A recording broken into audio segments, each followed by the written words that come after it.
ring shout is, it was first created as a way for the enslaved people to use as a spiritual practice and worship. So the ring shouts normally would take place maybe once a week or every 2 weeks on the plantations in a very hidden place, because it was done in secrecy, because it was also illegal to practice. Or if they were in the town, like Charlestown or down in Beaufort, they would do it within their slave quarters. So they were worshiping and giving honor to the ancestors or the people that had passed away during the time of their labor there. And so that was the only time and means that they had to actually give honor and remembrance of those people. And so the ring shout was used as a way to continue to uplift the families in the community, to remember the ancestors, and also to be a form of resistance.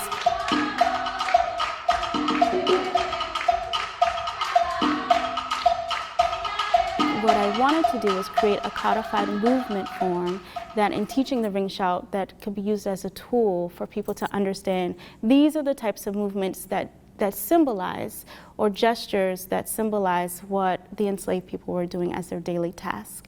Because most of the movement that we do in ring shout comes from daily tasks, or things that represent daily tasks, like there's the rocking of the baby, there's picking, there's gathering, like gathering seeds or gathering leaves.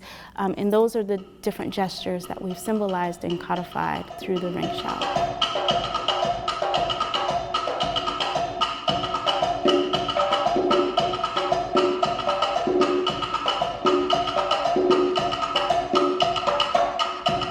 I started the project last spring in a class called Reconstructing the Ring Shout with Tamara, and I just kind of fell in love with the subject and was really interested in continuing learning about all of the things that we learned about in that class. So I decided to apply for the Charlotte Research Scholars Program, which happened that next summer, and was accepted, and continued working with Tamara Williams on documenting and reconstructing the movement. We traveled together to Charleston and to Beaufort to continue the documentation of the ring shout movement.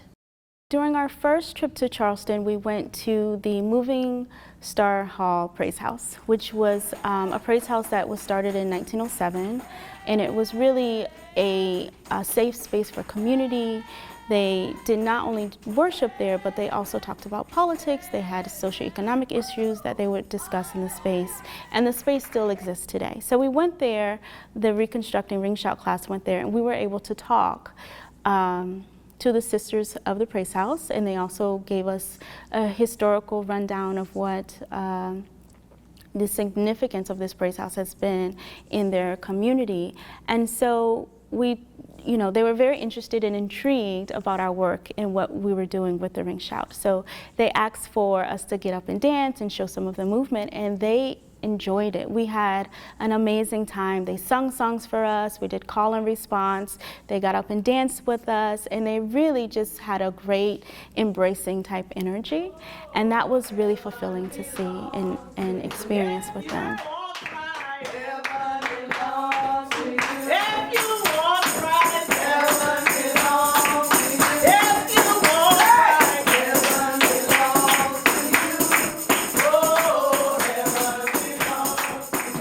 The plantation that I remember the most from the first time that we went to Charleston to do the field study was the McLeod Plantation, and which was the only publicly owned plantation rather than privately owned.